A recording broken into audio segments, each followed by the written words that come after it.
అలాగే పేరెంట్స్ సమావేశాలు జరుపుతున్నాం.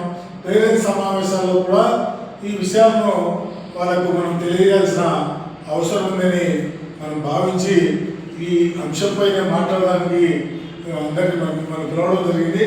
మొదటగా ఈ కళాశాల ప్రిన్సిపల్ వీర సుదర్శన్ రెడ్డి గారు, ఆయన సామాజిక స్పృహతో పనిచేస్తాడు. మనం ఏ అంశాలపైన మనం పిలిచినా ఆయన మనం కోఆర్డినేట్ చేస్తాడు, మనతో కలిసి పనిచేస్తాడు. మనకి ఒక ఉపాధ్యాయుల కంటే ఆయన ఒక ఐఐటిలో చదివిన మేధావైన ఒక సాధారణ ఉపాధ్యాయునిగానే ఆయన మనతో కలిసిమెలిసి ఉంటాడు, ప్రిన్సిపల్ అయినా కానీ. అందుకోసం ముందుగా ఆయన్ను మాట్లాడవలసిందిగా మనందరి తరఫున ఆయన ఆహ్వానిస్తున్నాం. ధన్యవాదాలు లక్ష్మీనారాయణ సార్. అందరి మిత్రులందరికీ సార్ మనందరి తరఫున ఒక ప్రధాన అంశం పైన ఈరోజు రౌండ్ టేబుల్ సమావేశం కోసము మేమిద్దరం మాట్లాడుకోవడము, దానిపైన వెంటనే సార్ చాలా లక్ష్మీనారాయణ సార్ గారు చాలా సీరియస్గా తీసుకొని స్పందించి అప్పటికప్పుడు ఫోన్ చేస్తూనే కరెక్ట్గా 20 నిమిషాల్లో కాలేజీకి వచ్చేసి దీనిపైన స్పందించాలి, ఖండించాలి ఇమీడియట్గాని. సో జరిగింది రోజు రాత్రి 10 గంటల ప్రాంతంలో మాకు టీవీలో చూస్తే, అదే 9 గంటల నుంచి రాత్రి 10 గంటల ప్రాంతంలో నేను 11 గంటలకు చూసాను. ఉదయాన్నే ఏదో ఎగ్జామ్స్ దాంట్లో బిజీ ఉంది. తర్వాత సాయంకాలం మధ్యాహ్నం 3:30కు ఫోన్ చేస్తే కరెక్ట్గా ఒక అరగంట లోపల సార్ వచ్చేసి స్టాఫ్ మీటింగ్ పెట్టి అందరినీ మేము మొత్తం ఉండే ప్రొఫెసర్లు అందరితో చర్చకి సారే ముఖ్య అతిథిగా వచ్చేసి అందరం ఒక కమ్యూనిటీ మనది, ఉపాధ్యాయ కమ్యూనిటీ ఈ దేశంలో, ఈ సమాజంలో. ఆ కమ్యూనిటీకే ఆ గౌరవం తలదించుకునే దానికి వస్తే అందరూ చెప్తారు గురు బ్రహ్మ, గురు విష్ణు, గురు దేవమేశ్వర ఇవన్నీ చెప్తున్నారు.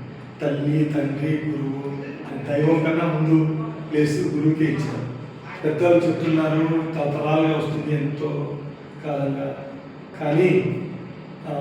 కానీ ఇది నిజ రూపం దాచడము, సమాజంలో దానికి అంత గౌరవం అనేది రాను రాను చాలా బలహీనపడుతూ ఈ కలికాలంలో మనం మన కళ్ళతో ఏం చూడకూడదు చూస్తున్నాం, చెవులతో ఏం వినకూడదు అంటున్నాం. అంత దారుణ స్థితి వచ్చి రాత్రి 11:30 ప్రాంతంలో నేను ఒక టీవీ ఛానల్ అది చూసిన తర్వాత మా కుటుంబ సభ్యులు అది చూడండి ఎట్లా చూడండి ఏం జరుగుతుందని చెప్తాను చూశాను. చూసిన తర్వాత మా కుటుంబ సభ్యులు నాకన్నా ఎక్కువ తీవ్రమైన మనోవేదన గురైనారు. నేను ఇక్కడ కాలేజీలో జరిగే కొన్ని సంఘటనలు చెప్తుంటాను, నమ్మలేని నిజాలు. వాళ్ళు ఏదో కాలేజీలే, ప్రిన్సిపాల్లే, ఇంజనీరింగ్ కాలేజీగా ప్రొఫెషనల్ కోర్స్ అనుకుంటారు. అప్పుడప్పుడు కొన్ని మర్చిపో ఎక్కువ చెప్తే బాధపడుతుందని చెప్పను, నొప్పి కలిగించింది. సంతోషంతో నేను షేర్ చేస్తాను.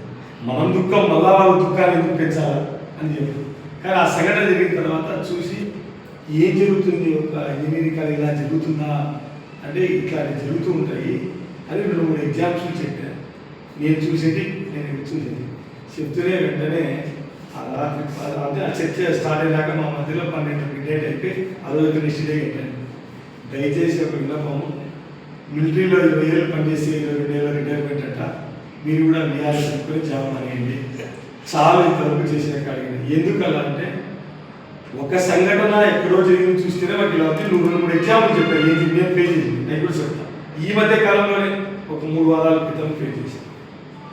అప్పుడు ఏమి ఇలా జరుగుతుంటే మార్చలేము అంటే అందరం మార్చలేము, అందరూ ఇంటికి పోయినాము, ఇంకా తరగతి. అప్పుడప్పుడు మనం ప్రతిఘటించాలా, కొన్ని మార్చడానికి ప్రయత్నం చేయాలా.